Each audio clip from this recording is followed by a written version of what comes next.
Saludos. Las historias de casas embrujadas son interminables. En esta ocasión, se trata de una casa famosa de Lima, Perú. Soy Miles Day, y esto es la historia detrás de la Casa Matusita. La Casa Matusita. La que le ha dado a través de los años ese aire de misterio y temor dentro de la cultura limeña.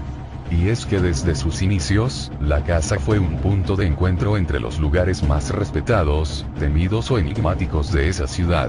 La casa está ubicada entre las avenidas Garcilaso de la Vega, una de las más importantes vías del centro, y España, en Lima, Perú. Ahora bien, se sabe que en la antigüedad, según crónicas y mapas de la época, el sector que hoy ocupa la casa, fue una zona de adoración religiosa en tiempos prehispánicos y ya en la colonia, fue el lugar exacto por donde pasaba la antigua muralla de Lima, la misma que servía tanto para la defensa militar de la capital como para separar a los ciudadanos entre españoles, indios y esclavos. Pero eso no es todo. En 1860 fue construida, al frente de la Casa Matusita, el llamado Panóptico de Lima, o cárcel principal de la ciudad, que tuvo vigencia hasta 1970, y que durante todo su periodo albergó, desde delincuentes comunes y prisioneros militares hasta un presidente de la República, quien además llegó a morir en una de sus celdas. Es más, se dice, que tanto la Casa Matusita como los ambientes cercanos a ella, sirvieron en aquellas épocas como centros de interrogatorios para la delincuencia común, y de militares sobre todo en las épocas de la Guerra del Pacífico que enfrentó a Perú y Chile. Por último, entre los hechos más recientes, se sabe que en la década de los 40, en otra acera aledaña, esta vez hacia el lado derecho de la casa, se alojó por mucho tiempo la antigua embajada de los Estados Unidos de Norteamérica, hecho que aunque en apariencia inofensivo, es para muchos escépticos la razón fundamental para entender la extraña procedencia de este mito. En cuanto a la casa, es una vivienda de 2 niveles. En el primer nivel, funcionan actualmente las oficinas de un banco, mientras que el segundo piso está deshabitado, y es que ocupa este mito, es que aparentemente los fenómenos paranormales solo ocurren en el segundo piso y no en el primero. Algunos se preguntarán, ¿por qué una casa solo tiene embrujado un piso y no todo?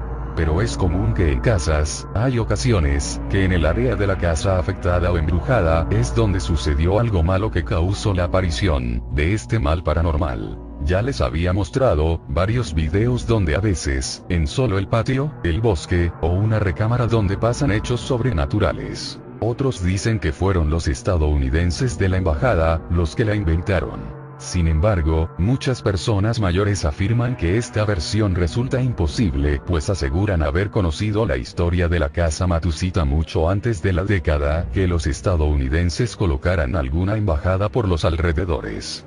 Para ellos, el origen de la leyenda tendría menos que ver por cuestiones de conspiración o espionaje y sí, con verdaderos eventos paranormales, producidos por crímenes violentos y cruentos, que los obliga a considerar a la casa no solamente como embrujada, sino además, maldita. Son dos los orígenes más populares relacionados con la Casa Matusita, ambos son crímenes sangrientos, uno está relacionado con la pasión, y el otro con la venganza y la justicia social, y aunque no cuentan con un tiempo específico, es presumible que sus orígenes hayan ocurrido a inicios del siglo XX. El primero de ellos narra la historia de un hombre de origen supuestamente japonés, que habría hallado a su mujer en la cama con otro sujeto. El esposo al ver la escena tomó un cuchillo y de manera rápida y violenta acabó con la vida de la citada pareja. Sin embargo, esos no fueron los únicos asesinatos, pues el esposo, ahora desesperado al no saber qué hacer con los cuerpos, esperó la llegada de sus hijos de la escuela y decidió también acabar con ellos.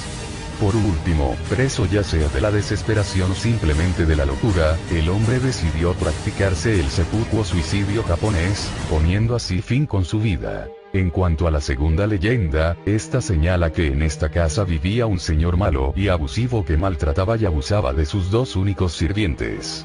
Un día, el señor malo ofrecía un almuerzo a sus familiares, los sirvientes decidieron vengarse.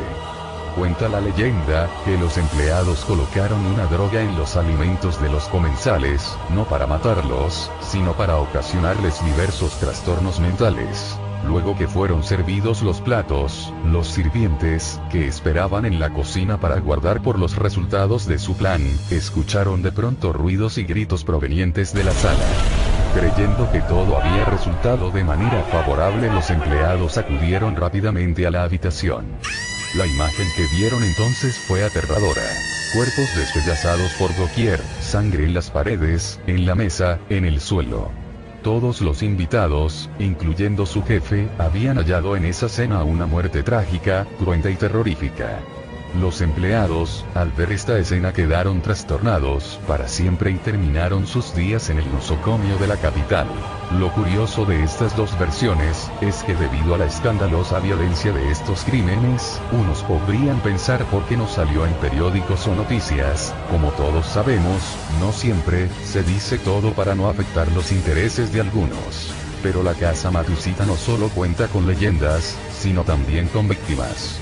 Y es que en más de una ocasión muchos aseguran que diversos personajes han ingresado a la citada vivienda para experimentar por cuenta propia los extraños fenómenos que en ella ocurren.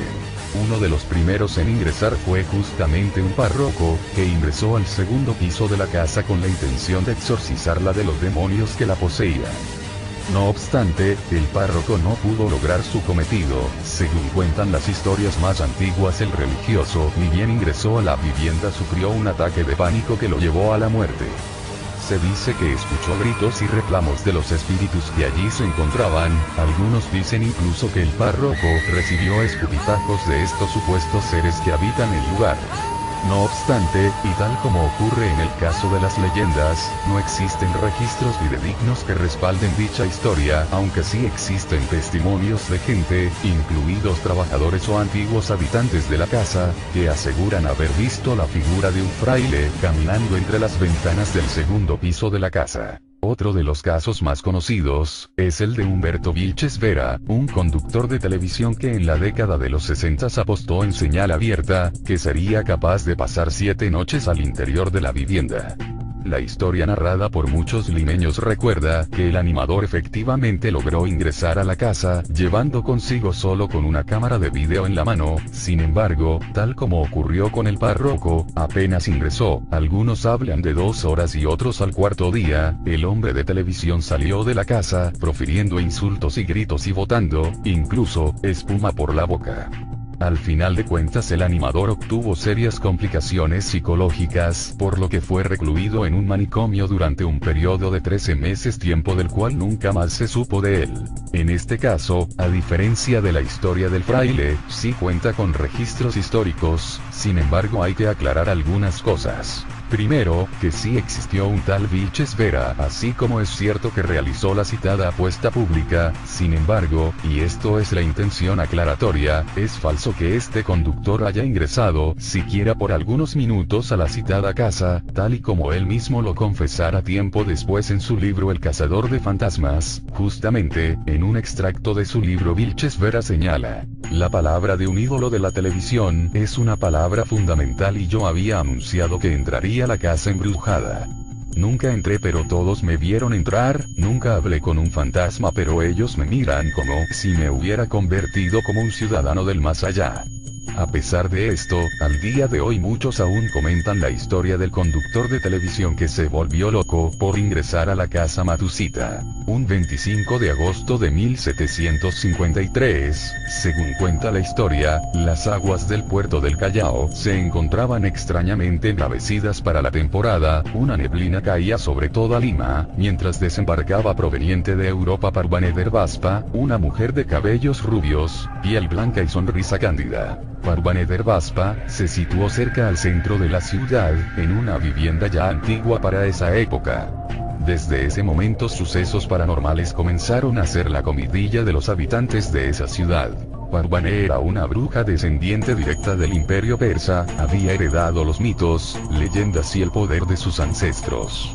Es así muchos de sus vecinos quedaron anonadados de cómo ella podía curar enfermedades que la ciencia no podía y demás cosas extrañas. Los rumores de Parvané llegaron a oídos de la Santa Inquisición, que desde el 15 de noviembre de 1573 ya realizaban quemas de brujas en actos públicos, autos de fe, en la Plaza Mayor de Lima. Parvane, a pesar de sus poderes paranormales, no era una hechicera que deseara el mal a los demás. Su trayectoria por Europa la había hecho cambiar y reflexionar sobre su vida pasada. Aparentemente esto no fue suficiente para la Santa Inquisición.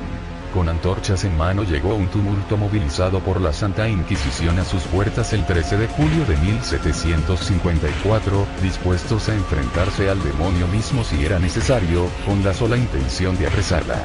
Por más explicaciones que dio Parvani, fue obligada por medio de torturas a decir que era seguidora del diablo mismo y fue condenada a morir en la hoguera un 23 de octubre de 1754.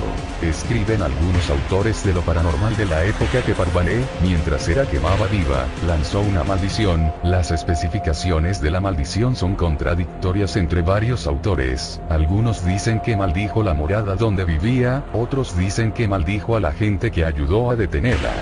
Según la historia, por esos años, se dieron muchas pestes en la ciudad de Lima, muchas de estas fueron atribuidas a dicha maldición.